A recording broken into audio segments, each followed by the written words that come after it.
Oh na na na na na na. Oh na na na na na na. That's the game been going around in the game store.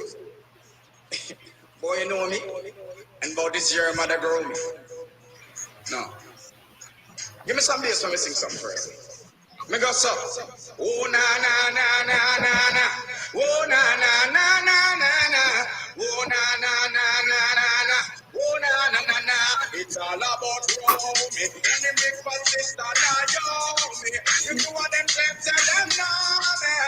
All them arguments, Good evening and welcome to Old Talk United,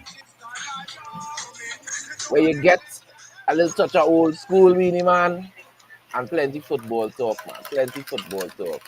So we are going to be talking about how we have young Manchester United talent eating up all of Arsenal expensive rice and leaving them feeling very sad. But before we jump into that conversation, I should introduce myself. I haven't been here in a while. President Chad in the building. And along with me, the men who have been holding down the fort while I have not been around. Sexy Bruno. Hypocrite. The man Devin himself. Kes, Greg B, and CJ. You. How are you all gentlemen doing this happy Sunday? Ecstatic and exhausted. Definitely the best way to explain it. Good.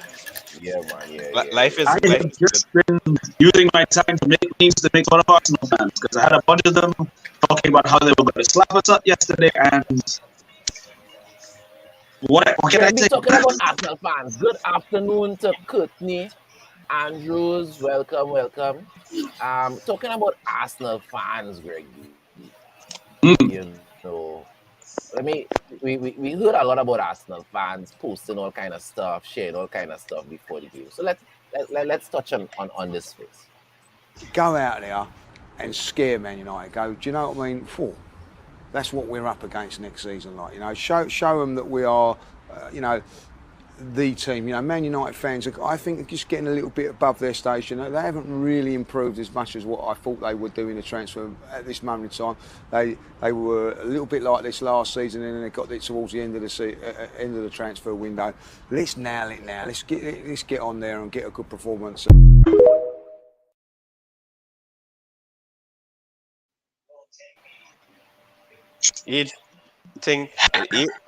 That is like Didier Drogba here, there's living in fantasy world, and then there's reality. They never learned. They gave a good performance yesterday. They never learn. They really never learn. They don't learn. Man. Okay? Like I am possibly sure they sponsored this bottle. Like I said before, Arsenal versus age like Didier Drogba hairline. Yeah, as I sit here and have my nice arsenal of wine right here, just,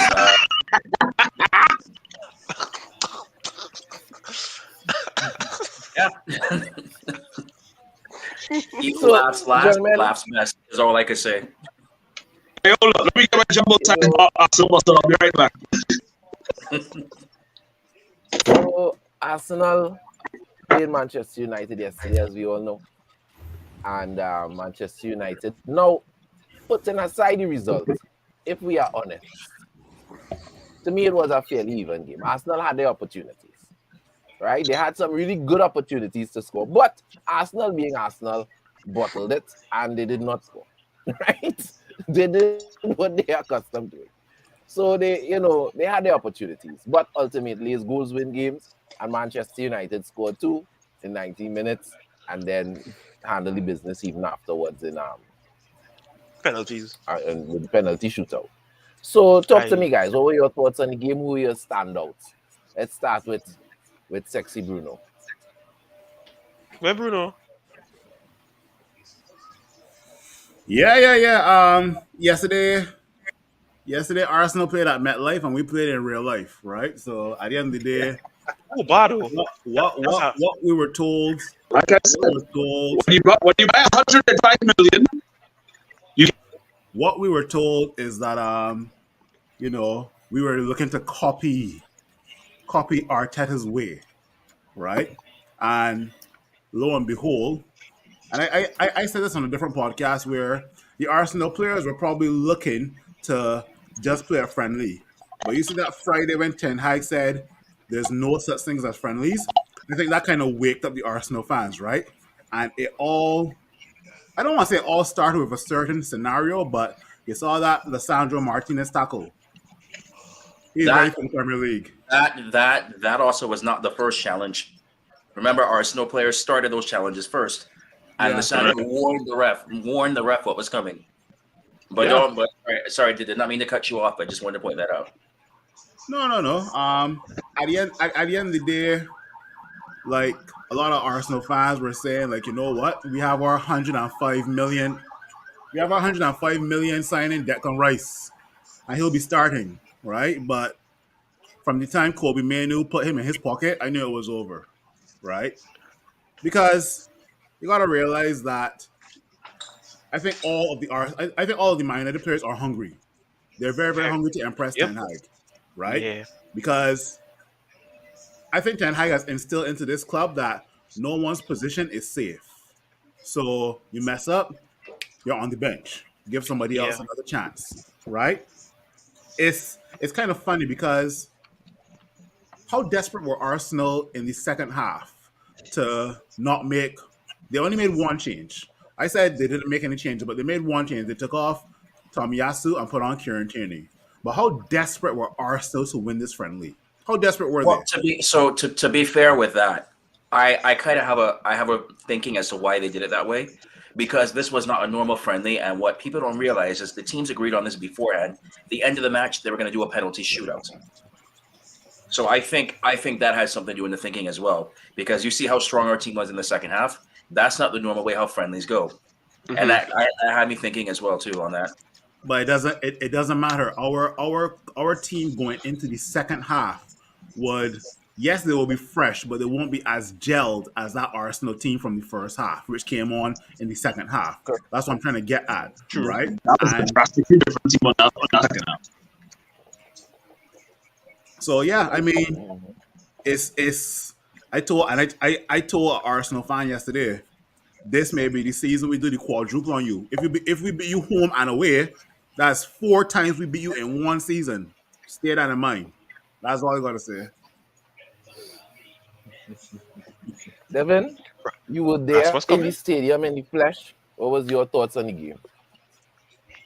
Yeah, it was definitely great to see United back here stateside. I can tell you that it did not feel like a friendly from the atmosphere outside of the ground. So something that is very, very fun, a very big tradition here in the States before the NFL games. You familiar with tailgating? Yeah. Yeah. So just because I know in the West Indies it's not really a thing because we just go in it, we go in the party stand anyway and just drink throughout the match anyway. For tailgating, it's pretty much the same thing, but you do that before the match. And so what they did is they basically took the British culture where you're in the pubs, you're chanting, doing all that, and added it to the tailgate. And they actually, like in the parking lot outside, they had like a big divide. Like on one side of the parking lot was the Arsenal fans, and the other side was a real tailgate and the Man United tailgate. And you could hear the chanting as well beforehand. You had supporters groups from all across the country all coming together. People who had never met before, all of a sudden best friends chanting in unison like that. So the atmosphere was coming. It felt like a Premier League match to me walking into that here in the States. You get to the match right from the beginning, crunching tackles going in left and right. Arsenal started it first, I might add on that one. But so if you hear them trying to say that Martinez shouldn't have done that in a friendly, they shouldn't have been tackling like that in the first place. So that set the tone right away. What I will say, Tom Heaton as a deputy really impressed me a lot. So I have to say that. Fun fact: this isn't put out publicly yet, but you guys know the reason why Onana didn't play? No way. No, because the kit man put his shirt in the wrong bag and it went to San Diego. Wow. Somebody's getting fired. That kid So- man have on an Arsenal jersey, eh? I feel so. So that's why you saw Onana there and he didn't play. But but Tom Heaton was a standout player for me. Jaden. It seems like somebody finally told him that he needs to do something this season, otherwise he's gone. So he impressed me as well too. But Kobbie Mainoo, what a performance! Yeah, Definitely. buddy. Yeah, Kobe next up. Kobe next up for me personally. Yeah. Good afternoon to Mark Lewis. He say Arsenal fans have verbal diarrhea every season. That's the truth. That is the truth. And good Every- afternoon to the lady Shavana. Talk to me, Greg B. What were your thoughts on the game? Honestly, I expected it to be more of a probably an intense match. Like nobody wanted to make any mistakes. But when I saw the way that they were coming out of the gates, going at each other, especially when United played with that midfield control. Again, I have to reiterate what Devin was saying about Kobbie Mainoo. You are going up against the opposition of Declan Rice, Martin Odegaard. I can't remember who else was the other midfielder they were playing with. He caught them. He caught every last one of them. I know, Catch. I don't want to cut you off, but wait now. You said Declan Rice? No, boy. Jollof Rice was playing yesterday. Like, he was in Declan in San Diego. Declan in San Diego. Yeah, but for the composure of someone of his age at 18 years old to be able to say, hey, I don't care who you are. I'm going to show you that I'm capable of playing my game. And to do what he was able to do that yesterday was it gives me a lot of hope going forward that this team doesn't even necessarily have to buy too many household names. They can just make them right there. It keeps the tradition of what we've been doing for over a century. Bringing in youngsters who can handle the pressure of being in the first team and proving that they're ready to be there. So I am proud to see that.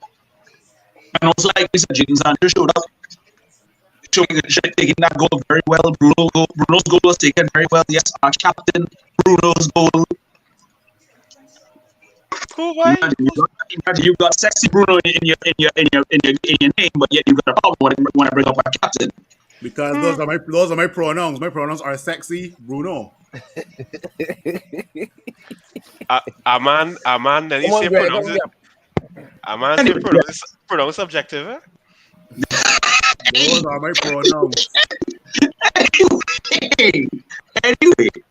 So yeah, I mean, and it first shows that when we changed to second half, it also shows the work that Ten Hag has been doing with this team. Anyway, so it shows that he was able to get them in the same rhythm. We know in the past that has been an issue with United. Whenever we put up a different team, there tends to get a drop off in intensity and a drop off in the style of play. That wasn't necessarily the case. Arsenal were able to take more control, but only because remember a lot of the players that came on in the second half weren't accustomed playing together like that. It still says a lot that Arsenal couldn't even score a goal from Maguire in the back line. Yeah, enough said about that.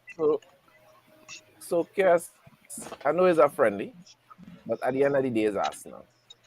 Whenever Manchester United play Arsenal, I don't know how friendly we could expect the game to really be. Apart from what these gentlemen said, you have anything else to add? Friendly nothing. That's what I would say. Friendly nothing. Now, this is the third preseason game running. You're seeing how Ten Hag want to play, and this side is screaming SOS. And number 9, I'm telling all you, nobody can tell me a natural number 9 is not going to score more than 15 goals, possibly even more than 20 goals in this coming season with this team.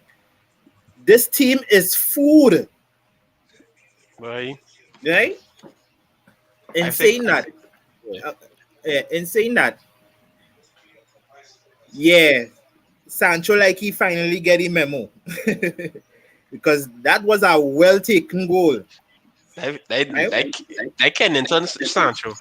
That's Kennington Sancho. Right? Where it all started. It to me, it had some interchanging between Bruno, Sancho, and Anthony in that front day, because it had a lot of times I saw Anthony tucked in, right? So until we get natural number 9, I think it will have a lot of interchanging in the front Yeah. there, That's right? true. Even when Rashford come on, you saw the interchanging was still going on, right? Now this game was actually the first time our usual starters played up preseason, right? And it didn't have no words to describe this youth to play with them starters just seamlessly. Me and new boy, listen, I just watch me. I just hope we protect this youth more than we did when Pogba was at that stage from the academy, Yeah. right? Because this boy, listen, yeah, hands off, hands off. Yeah, but He's not for sale, right? This is gonna sound weird, yes. This is gonna sound very weird what I'm about to say, but the one last thing to worry about.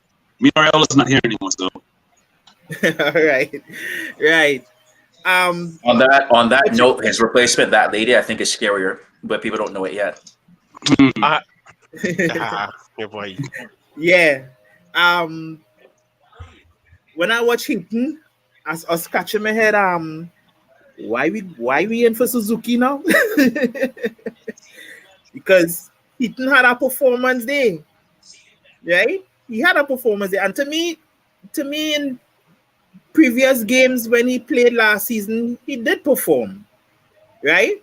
But then again, credit to our starting backline, right? And I will always say this, and it have a certain fella that's always hate me for saying it. That backline won that Golden Glove last season.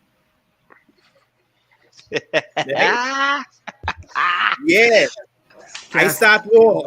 Cass, I have to say this right now, and this is just from observing. I think Varane and Martinez is a better defensive pair than Gabriel and Saliba. That's just my opinion. I think so. by You far. know, you're I not think wrong. so.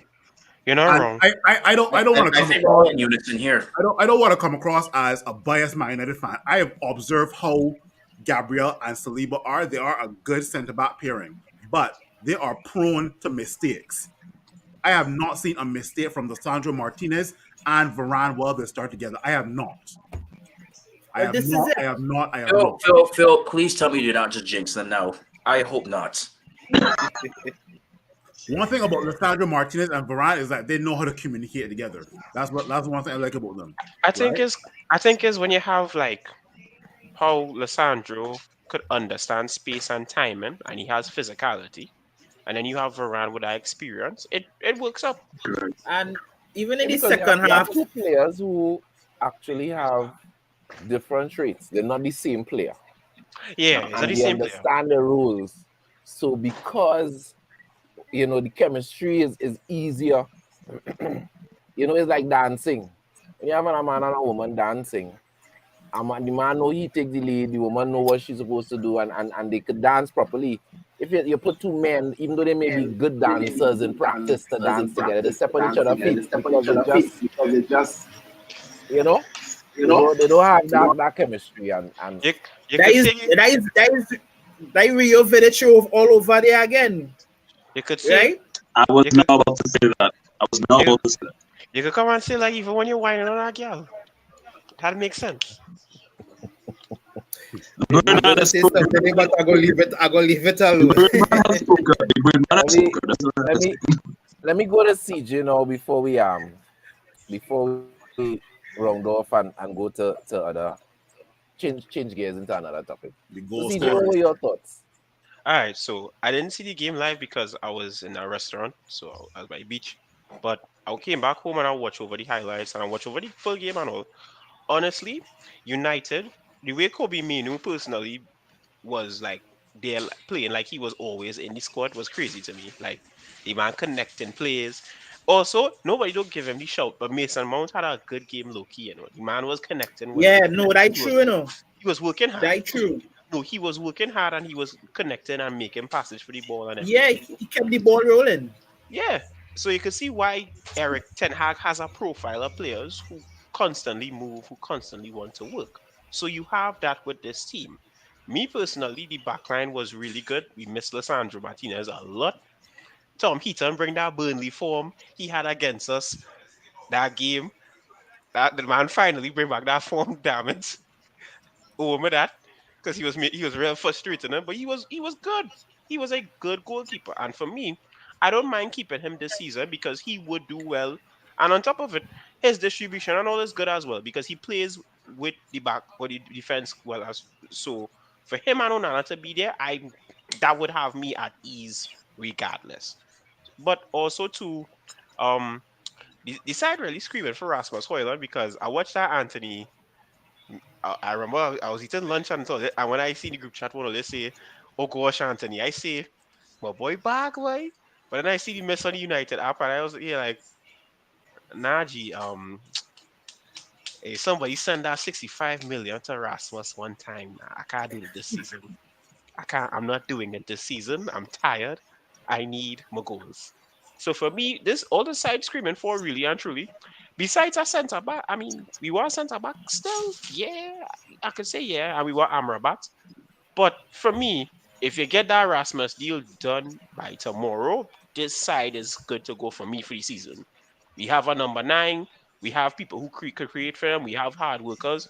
So no problems for me. I think this side is good. Yeah, we might need a couple more transfers, but I feel the number 9 is the most important one right now. Because yes, Amrabat would be really good for that recovery game. So if case Casemiro gets injured, we could just slot him in. That would be amazing. But if we don't have a number 9, we might get the same thing we get last season. And we want to improve because everybody else is improving on that front. So for me, overall, the team is good. The team good. What a goal by Sancho. Nice boy. goal. What a goal.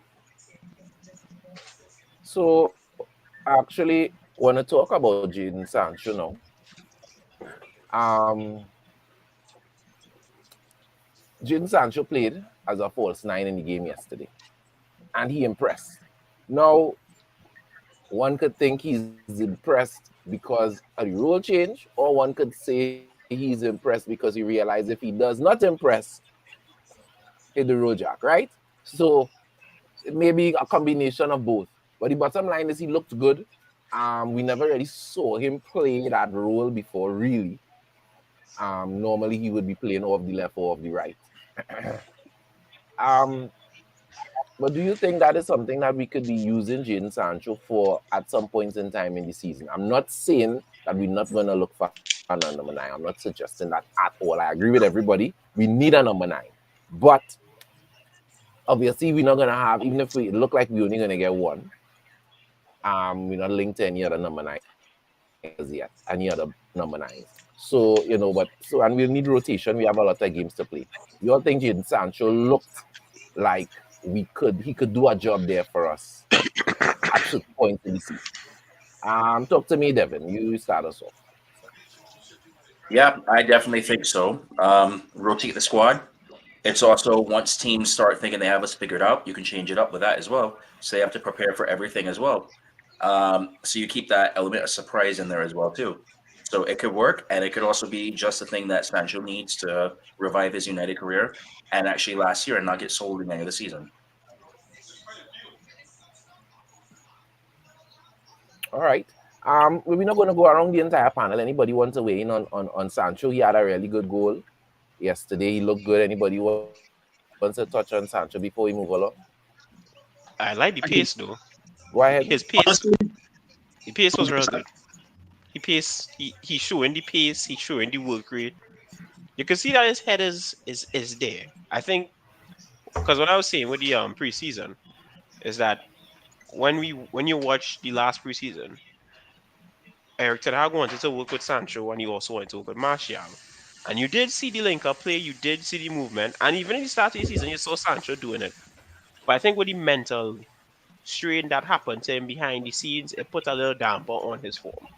But from looking at this preseason, you could see that there's a clear head. You could see that he's taking things seriously. He's taking it one step at a time.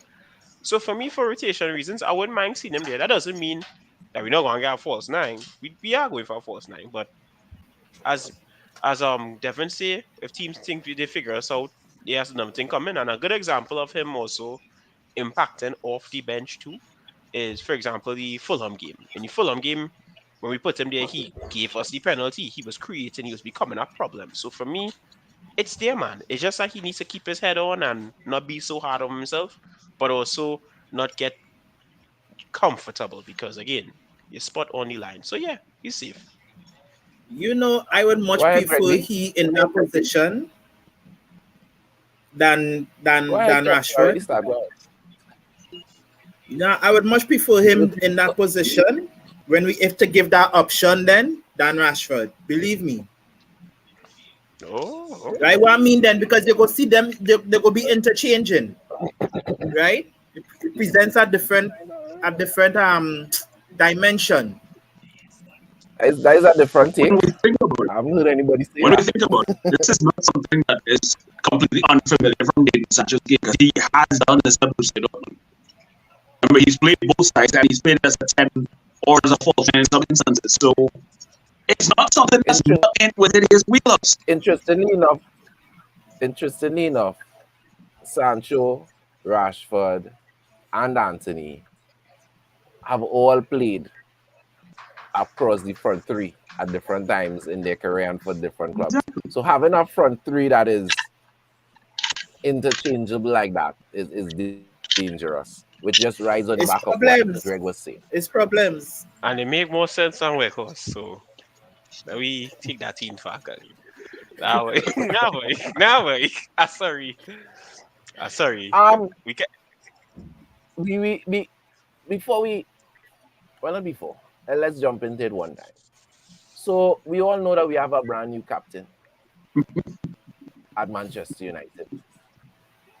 You know, Bruno is the man. I think most people expected it. I ran a poll. Yeah, most. I know in the Trinidad United group, in other groups. I know Big Phil ran a poll in the Bajan United groups. So What was the result of the BSG? overwhelmingly, most people That's a good question. picked Bruno. But there was genuine contenders. There were some people that thought Casemiro. There were some people, not plenty, that thought Rashford. You know. So I'm asking the panel here now, on your personal opinion. Try to keep it short, guys. Phil, so would you like to go first? was that the right? Nah, you going first actually, Gregory. Was that the right choice? Okay. Was Bruno the right choice? Okay.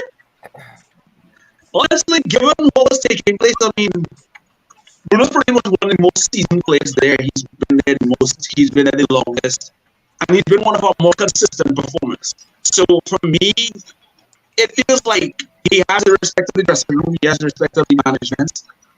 It's pretty much almost everybody. Phil, put your damn hand down. Anyway, it's basically been someone that everybody kind of understands that, you know, he kind of leads from the front in that regard. So honestly, like I said in the previous stream, I respect the experience Casemiro and Varane can bring to the team, but when it comes to overall, who's been here long enough to understand what it entails with this group, then Bruno really ticks most of the boxes, if not all. So I think to have made the right decision. Who wanna go next? I want to go next. Phil for that. All right, so let's do the order now. So CJ, yeah. Personally, my pronouns is could never, because I could never see anybody else take that route. Me personally. But yeah, me personally, but honestly, really and truly, it was a kind of no-brainer because in terms of like experience, when you have somebody there in the team, who knows the setup, who knows everybody behind the scenes, they will put him as captain. Now, if anybody else get captain, honestly, I would not be really vexed because the team has more than one captain. If we being real, there's more experience all over the Well, place. I think leaders, not necessarily captains, leaders. but the team have Yeah, yeah, well, leaders. leaders. Who's Because who's captain of Brazil, CJ? Casemiro. Okay, And the one thing I you would can say continue for now. that, the one thing I How would say recent for did he get that captaincy belt? for the Arsenal fans is that is where more than anything else Arsenal lack. Arsenal Exactly. lack leadership. Arsenal have a But lot of talented players, but they lack leadership on the field. And but that you is know, why they're going to struggle this season as well because Declan Rice, just like Jesus before him, yeah, he may have captained West Ham or wherever, but Declan Rice is no big strong leader in my book. yeah. But also too, you gotta understand this. When a lot of commentators said that as a team, we had a captain, but we didn't have leaders in the bunch. We now have leaders in the bunch. So either way, who you were going to pick, you were going to have leaders regardless. I mean, yes, the captain position is the main position, but there's more that entails into that being a captain. We've had a lot of captains over the years in the team, but we didn't have any leaders and it didn't work out regardless. So for me, I'm happy Bruno gets it. Me and Vex, but we have leaders regardless. I wasn't gonna complain. I don't really see the big issue. It's like you can't really vex with it. You can't really vex with it really. I mean, it sounds like our old co-worker who was vexed, but they didn't get promoted. But yeah, sorry for them. All right, so I want to go next on this one. Before I start, I just want to do a little plug here. Mark Lewis, that Bruno shirt that you won off of us, I think that just got a little bit more valuable. So you might want to take a little bit more care of that. And there may be some more signed stuff coming the start of the season. You never know. Stay tuned. And But Mark, going back to the main topic now. When I heard Bruno got the armband, he was not my first choice. My yeah, first choice at this point was Casemiro. yeah, I have to be very honest. I said, you know what? You have somebody who has been there, who has won. Phil, I see you with the 5 in the back. So 5 Champions League titles. He's been there, captain for Brazil as well.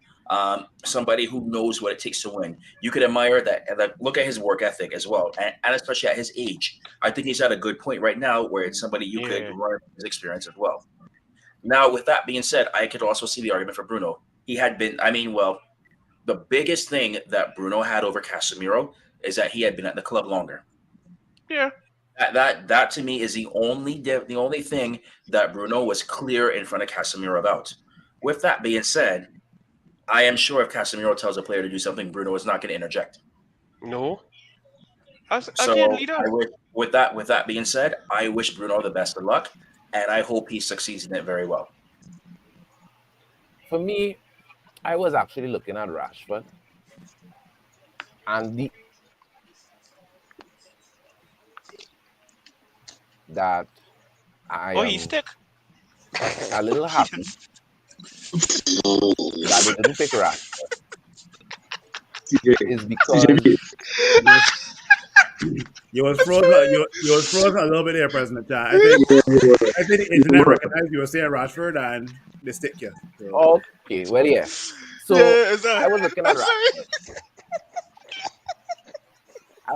Rashford. And my only thing is that I was concerned about Rashford having that extra leadership responsibility if it would affect his form.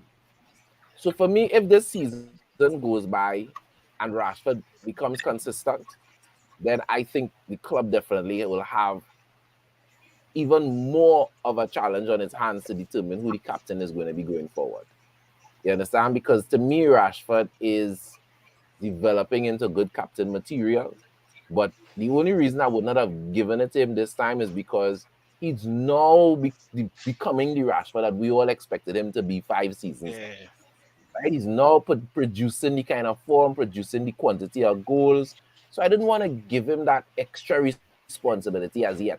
But if this season he could reproduce what he did last season, I think going forward, we're going to have to be looking at Rashford seriously when we have a conversation about the armband. Seriously. Once he is consistent. All right, Phil, we're giving you the last word and then we're moving on. Talk to me. Sexy Bruno. I think we can all agree that it was time for Harry Maguire to give it the captaincy.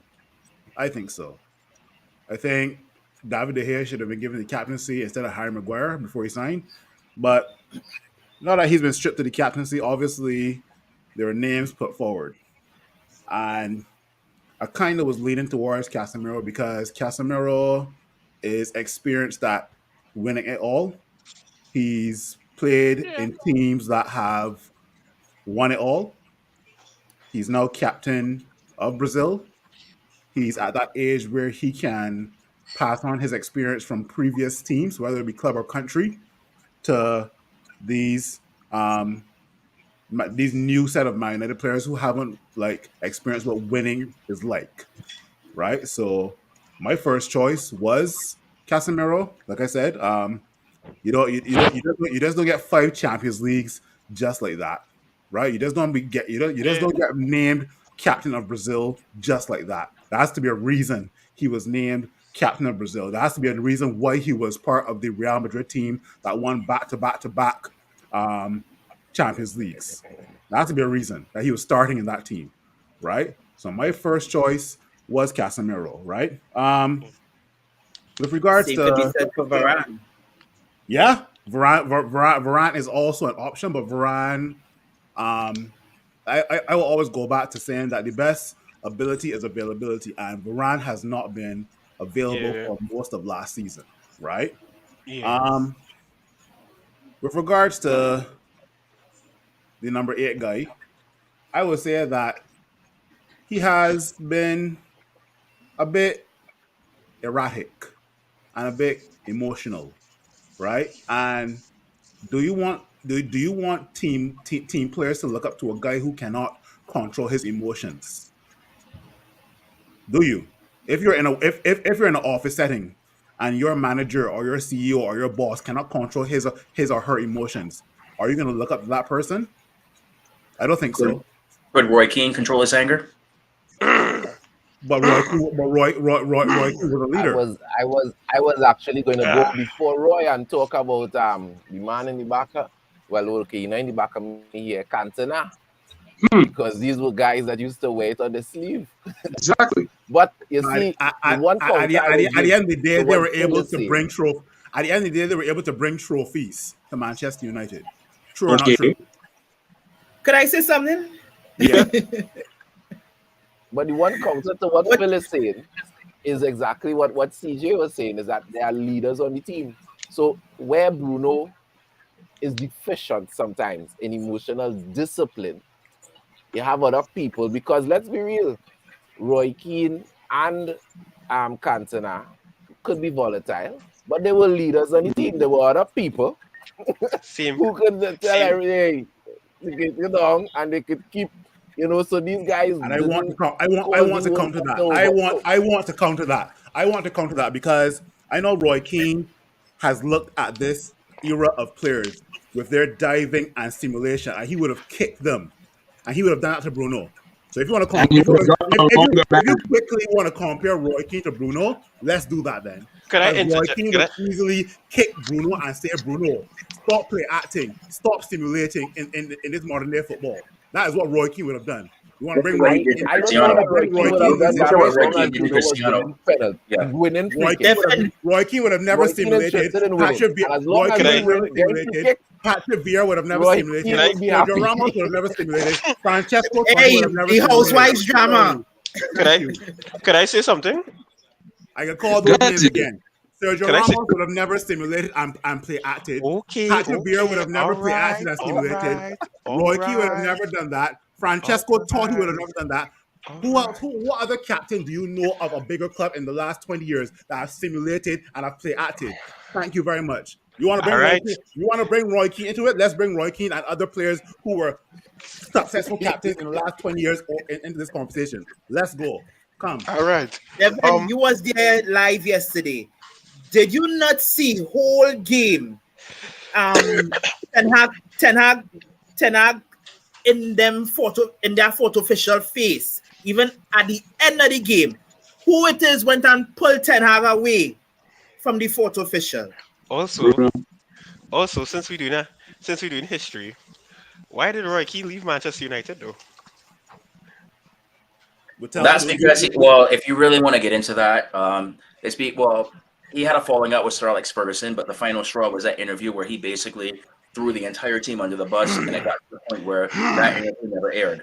If you want Okay. to get to that point. All right. There you go. We get to go there, So man. much for you control the emotions. I'm glad he brought that up. You can ask Gary Neville. You can ask David Beckham. You can ask the class of '99. Who was the best captain they played under? And who are they going to call? Roy Keane. Roy Yes, fucking Keane. Who also had the most Thank you red cards in very the team? much. Who also had the most Thank bans you in the team? very much. No, nobody would Who also got banned question in the that. team, though? Who also Thank got the you most red cards in the very team, though? much. I rest my case. Also, too, and Roy Keane also was talking about how people too emotional, but yet he and Alex have not talked in years. I mean, I just said I'd have buried that hatchet as an old man, bro. He also kicked Sterling. He also kicked Sterling Haaland's dad as well to end his career. I like this comment from Nile. I was just about to would say that, talking about some of the emotions. Yeah, I like this. because I like this. and it's exactly what I was saying about Roy Keane. I agree with Felano. Do I think Roy Keane would like the direction football has gone in? No. However, if his team benefiting, Roy would not care because we are about winning. It's not even happening and it's affecting us. Men diving and we getting bad balls. That is different. If men dive and we get a penalty, I think Roy running up in the ref face and be like, "Hey, ref, that should call another call." That's Hell the- no. that's the Roy thing, madam. grabbing that ball and putting it on the spot faster than anybody else. They think, Chad, they think about them tables even in courts there's turning on. Yeah, man. These guys, all the guys that still call, they suggest all of these guys are about winning. And once their team winning, they don't care. And I agree, Bruno could be soft. We know this. He could be a little emotional. But if there's one guy who also is about winning It's Bruno. on the team, it's Bruno. You know what's the best part? You know when you're right when somebody has to bring another player into the equation. I mentioned Bruno emotional, and all of a sudden everybody's talking about Roy Keane being emotional. Nobody wants to acknowledge that I'm right that Bruno is emotional. They want to bring Roy Keane into the equation.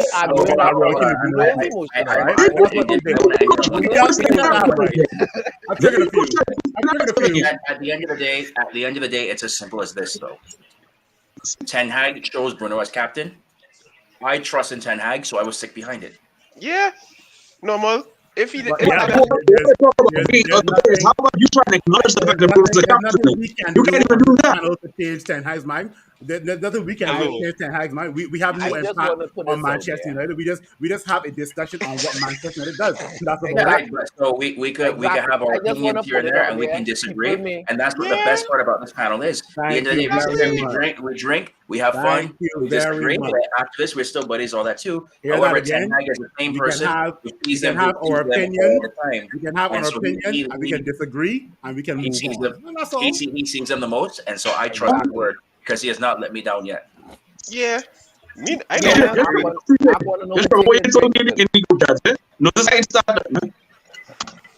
Mark wanna know who take his drink. My drink done. So you know, 2 weeks ago, United supporters were having a meltdown. We were having a meltdown. Firstly, because we still have crap owners, but putting that aside, we were having a meltdown. We didn't sign anybody yet who was complaining, "Oh, Assna doing business and this one doing business," and I was like, no, and not just me alone, people in the panel as well, you know. But I was like, okay, calm down. No problem, Dev. You never know you're gonna leave us soon, so whenever you're gonna go, you know. But it was like, guys, calm down. It's early in the season. Relax.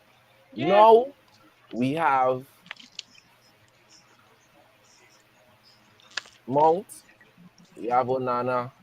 It looks fairly certain that we're gonna have Hojlund.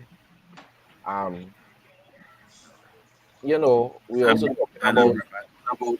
right. We're talking about bringing in another midfielder, and more than that, we're seeing the performances. I think people seeing what Ten Hag is cooking. Right, we seeing the kind of players Cooking we Sunday seeing. I have lunch. been impressed also with Kobbie, but I think what has given Kobbie confidence is the fact that the manager has told him, you are not going out on loan, you are going to be with this team. Because when as a player you've been told flat out, you are going to be on this team for the rest of the season, I think that gives you confidence. You know the manager has seen something in you and he wants you around. And he Yeah. plays Not like just any a player, a youth player. Yeah. right? So Yeah, boy. we see what the manager is cooking and we see the direction the club is going in terms of its purchases. How you all feel about the window now? Because as I said, 2 weeks ago, people were, the walls were falling, Rome was burning, everybody was crazy, and the atmosphere in United camp was kind of toxic. And I don't mean the club, I mean the fan base, right? 2-3 weeks ago, it was crazy. But it's a Man was, lot better now. But how you all feel? man was getting on like. I was Uh, I was always relaxed because the players we getting are all Ten Hag handpicked, right? So if Arsenal wanted to go and spend 100 million on Rice, let them go ahead, right? Chelsea like they want to buy the whole of the Brazilian youth team. Let them go ahead, Not at right? all, huh? We need to win our World Cup. Go Chelsea. Go Chelsea. Go Real Madrid. Hey, go Real Madrid. That's it. Right? We are gathering the pieces to the puzzle that we definitely need. Right? Yep. It's just patience, right? Hojlund, and I decline it. Hojlund is a major part of that puzzle, True. right? Yep. The other two signings or two more signings, we're gonna get them. We're gonna get them during the month of August, and they will be embedded. They have to start right away, right? But Hoyland has to come in as early as yesterday, Mm-hmm. right? One thing, one Ho- thing, I would, one thing I would tell you, Kes, is that 2 weeks ago or even a month ago, you would see rumors about interested in monitoring and Considering. Con- considering considering. a lot of flirting, right? Yeah. yeah, Recently, Kes Fabrizio Romano said, "Understand, Manchester United are now set to submit first official bid for Rasmus Hojlund this week. Yeah. They have already agreed personal terms, right? So, like I said, 2 weeks ago, you're hearing considering, monitoring, interested in, know about these type of words that flirting, right? It's like, I'm thinking about going into the club, but are you actually going to the Go into club, the cup. Yeah. right? right. Yeah. So, I read about all that and thing, but I don't know since probably May. I was when the rumor was two strikers, Kane and one other. I've always campaigned for Rasmus Hojlund. Facts. Always. Facts, I so. didn't fade from that. Right? Even in the group chat, something like that, when men questioning Rasmus Hojlund and thing, I defended that man to the last. You I know. could tell all you if we get here, we go by midnight tonight. I could tell you what flight he go be on. Right? I did Facts. tell you. And he never Right? miss. And he never miss one. That's true. This guy's on the ball. This guy's on Yeah, the ball. he never miss ones. I know. let So Right? let me ask you a question, Cass. Do you think we're putting too much pressure on Rasmus Hojlund if he comes in? I don't think so. Right? Because what the creativity that this midfield give, he is gonna eat. He is also, gonna eat. also, I would like Right? I would like to interject too that in the group chat there was a concern about his price, but I would like to say, in my personal opinion, EA Sports has messed up a whole generation of people on how the transfer market work, Cause like men was like, oh, where he can go for 40 million? Who young talent with potential is going for 40 million in this market? Tell me no, and You know, and conversation going United And on. a striker supporters, on top of that. United supporters as well. We have very short memories. How much Oh, money we pay for, man? I think 40.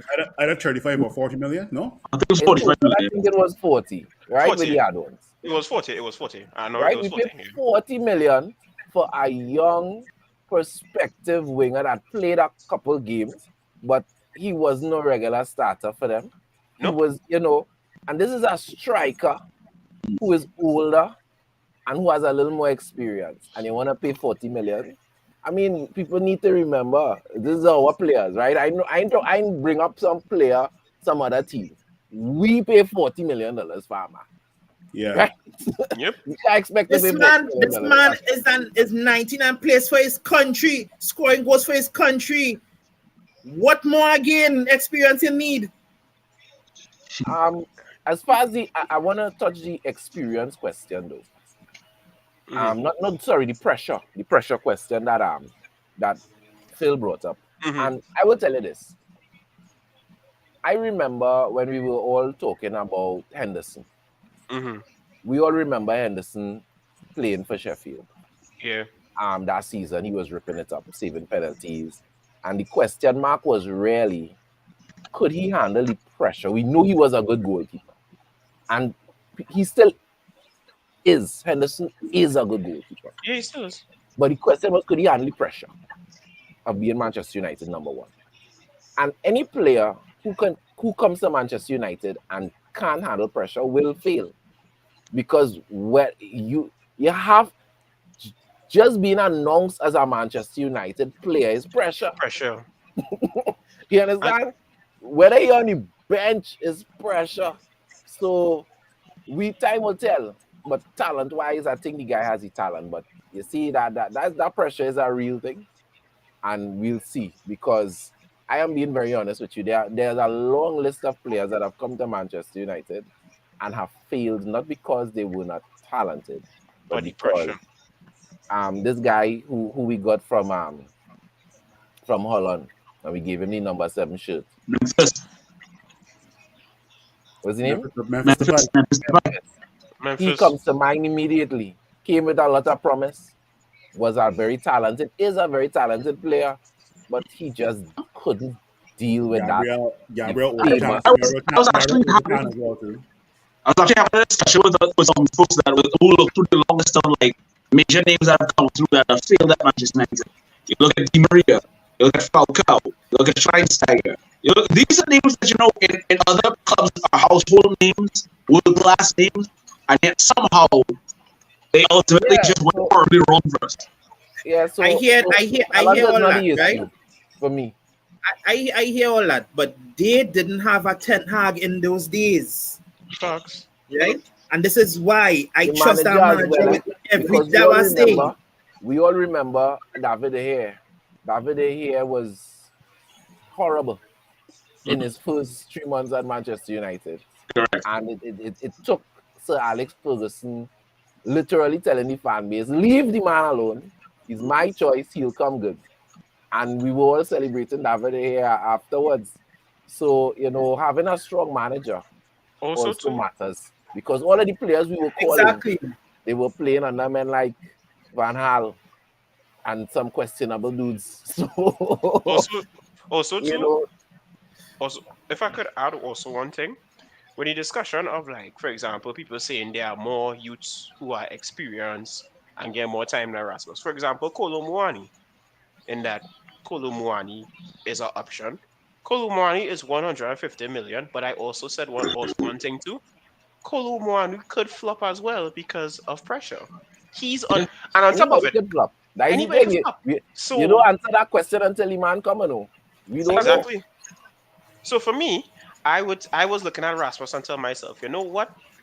In terms of the context of our club right now and our transfers and the money situation with FFP, why we don't just go for Rasmus, who not is just a player who could be cheaper for us, but also is Eric Ten Hag type of striker. It's his type of And player. Max, and also these are players who directly wants to come to United, right? It didn't have no flirting thing. They're outright telling you I they got, I want got, to be I here. get, I get, I get interrupt you a little bit, Cass, because I was told by a couple of fans that Rasmus Hojlund can't be worth it because there are no other clubs going for him. Now, tell me something. If your mind is set on coming to Manchester United, why would you, as an external entity, still want to convince somebody to come to your club when their mind is set on coming to Manchester United? That makes sense. Plus, by that logic, we should not go for Onana because nobody else was looking at Onana. Exactly. Exactly. Thank So you. that doesn't Exactly. make any sense. But People, before you talk, CJ, to touch on Onana, Onana said, "I don't care what other people say. I care about what my coach says about me when it comes to criticism." facts. And that is a strong mentality to bring to this club. Exactly. You know So what's up? So, go ahead, la- CJ. last thing. One thing, although we laugh at the Pogmentary, although the Pogba documentary, the one thing I will give Pogba the thing, you see when he said most fans don't know how football works, I agree with him. Because every transfer market, you hear some of the wildest things, and it's like, bro, that's not how this works. Let's be real about it. We have to be realistic. These players are coming. Every transfer you have, whether it's a good or bad deal, is a risk. We need to understand that. Yes, there are bad transfers outright, but at the same time, why are you putting that on Rasmus Hojlund when, if you look at his time at Atalanta, there's more to the context than just his numbers. His numbers are because of lack of playing time. The team doesn't give him enough chances, and men saying how he misses a lot. The angles he was shooting at, anybody could have missed too. But he's young. He's getting there. There's the potential there. So it didn't make sense, man. I also gotta state the obvious. Players do not set their price. Exactly. Correct. That's the next thing. Player don't set your price. Players don't set You your Could know, I That was answer? that was Could I the that answer? funny was thing my about thing with this, the funny thing about this whole situation, though, Jed, is that remember a couple of months back, we were also here about that when Edward was still here. We wanted that change from the direction of where the business was being done. Fast forward to now, we're taking our time with certain decisions when it comes to making transfers, and people are still up in arms. You really can't please fans. You really can't please fans. The bottom line is this: at the end of the day, Rasmus Hojlund is an investment for years because he's 19. All the more reason why Atalanta will want the amount of money that they will want. Because at the end of the day, you're taking away something that they invested time and effort into trying to develop. And then So people have to it's money else. understand when it comes to transfers, is almost like buying a racehorse more than a race car. With cars, there's a certain expectation of quality. You know for facts this car going to hit you 0 to 60 in a certain time frame. You know what I mean? When it comes to horses or people, there is a element of, okay, I know what you could do, but whether you're going to consistently do it, whether when you change stables, you have emotions, you have a lot of different things. And there are also other factors. This guy going to to Manchester City, right? Haaland. And Haaland's trajectory will have a domino effect on the market because everybody is now looking for the next Haaland. Yep. Atalanta would not want to know they sell us a player. And he comes to the Premier League and he bagged 25, 30 goals. And we pay 40 million for the man. You know what everybody gonna be saying? Atalanta boy, don't touch, let our man go for swap. You understand? So there is also there's a comparison. There's a comparison for if we sign Holland, it's now if we sign Rasmus Hojlund, it's now two left-footed Scandinavian Yep. players in the Manchester Derby. right. So Yes, all of that doesn't factor into all of that doesn't into that transfer. A man will come and say, boy, this fella could be real good for all, so they had to pay. So really and truly, you're paying a hope tax because you don't know. Right? When you buy, But when you buy, at the same time, that is just how transfers goes. There all the different things outside just factor into a price for a player. So I want to touch on this comment from Martin Philip here. and after we deal with it, we'll end up, we'll close the bar. Rome is still burning. If the ownership is still in place, Ten Hag is doing the best he can under the circumstances. I wish him the best. United also needs another striker, even with Hojlund, and Mr. Shoot to Kill agrees. And Mr. Shoot to Kill also made some very putting on points that I was sharing in the bottom there. So I hope you all checked out Mr. Shoot to Kill's comments. I was trying to end on a positive note, but I guess we really can't forget that we still owned by the Glazers, right? True. I just wake up every day knowing that. What you mean? That man was in the stadium yesterday in MetLife and nobody do he nothing, man. Hey, There were chances to the Celtic club. That was it. Let's speak it again. brother, keep that in, not me. Yeah, I don't like cold food. I can't take jail. Can't take jail, boss, man. Don't do that. You know, I don't know what's going on with the sale. There was one point where I felt very confident that stuff was happening behind the scenes. I am not totally unsure that stuff's still not happening behind the scenes. Time will tell. The one thing I could say that we have benefited from is the way the transfer window is going. Because if we had new owners, everybody we pay for so far, we'd have been paying 10 or 20 million on top of that. Chelsea would have been like, yeah, well, they have money now. Would I be like Floyd Mayweather throwing him money at people? How much away? Yes. Right? So the only benefit I see of us still having this ownership is in negotiations. You know, we could tell Atalanta here what's going on.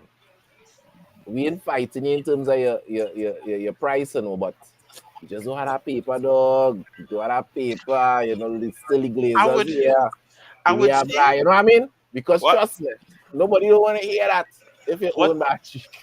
What I would say though is that we're getting better negotiations. We doing better negotiation wise, because back then we'd have been doing a whole set of stupidness. Me personally, this has been one of a real good transfer market based on negotiating, because we're not throwing out the high money last minute and we get robbed. So for me, I find like I like the tactic. You bid low. It's like dating. You can't carry her TGI Fridays one time. Can't carry she 5-star. Now, wait. Now, I know we've come down hard and heavy on Murtough in the past and things like that, but it's something I knew that happened last season. It's either last season or season before. I think it was last season. I knew about that, right? And I was right. I would have done the same. I would have walked away from that. Benjamin Sesko. When they heard that United was coming in for him, they were busting some ridiculous prices, right? But he ended up going to RB Leipzig. RB Leipzig for less than half the amount that Salzburg was calling, right? Right. So the negotiating team now, they're doing real good. Now the rumor has it, Atalanta looking for the regional 60 to 70 million. But I will continue to reiterate. They will probably get 50 to 55 million up front, and the rest is on performance-related add-ons, leading up to 60, 70 million. Right? That is a very good deal. If we get our deal, This for who, Cass? Huh? This for who? Hojlund. I seen a rumor that we looking to sign Kamada as well too. Oh, Yeah, he's a decent backup for Bruno. He's a decent backup. because Okay. Kudus would have been my ideal attacking midfielder for us, but Chelsea holding talks with him right now. So And you know who would have been good? I don't hear about. Remember Haidara? Remember we were linked to Haidara? I Haidara like boy, yeah. I liked him, you know. I really liked Haidara. I don't know. I He don't ain't know. one PSG. I think I don't think sorry. so. Daddy winger. Nah, Nah, it's not winging. nah, he's not winning Oh. the DM. So, peoples, remember, like, subscribe, get involved in the United Hour.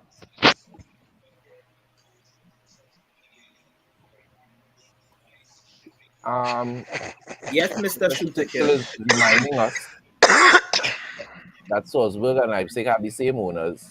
Yes. Yeah. So obviously they wouldn't be killing each other for pride. But So yeah, one is Austria, and one is Germany, right? I think so. Yeah. our next Yeah. long form show is going to be on Wednesday. We have Devin. We also have another guest who were present at MetLife, and they're going to talk about their experience. Not so much about the game because we talked about the game today, but talk about their experience and what it was like seeing United live in the US and the whole atmosphere. And some of the players that they would have met, some of the people from the club that they would have met. So check out our show on Wednesday. Also, one of the things we're going to be talking about on Wednesday is Ten Hag a sentimental manager? And the reason why I say that is, you find him going after players that he worked with. You find him going after players that he would have admired in terms of Mount from a long time. And is he driven by sentiment or is he driven by something else? Because almost every single Ten Hag buy has been a player that he has been linked with in some way, has some kind of relationship or had some kind of admiration for in Yeah. some way, including Varane, because it was that Real Madrid side, I think, that put out his Ajax side. So there would have been, there's some link. There's no player that we have gotten under Ten Hag that it was just like, yeah, well, it's just like this player because of what the player does. No link to the man at all. So we're going to be discussing that on Wednesday as well. Is Ten Hag a sentimental kind of coach? So you all scratch your minds and think about that. As always, it's always a pleasure to be with you all on a Sunday to drink with this wonderful cast of gentlemen is always a plus. And we will leave What's empty? of the man himself, Beanie Man. Enjoy the rest of your Sunday. Be safe, people. Bless. Yeah, man.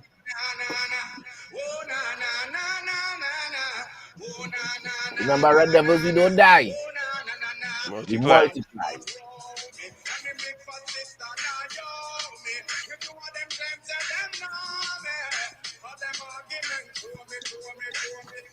Hey, if you appreciate what we're doing here at the United Hour, please like, please subscribe, and let's grow this community.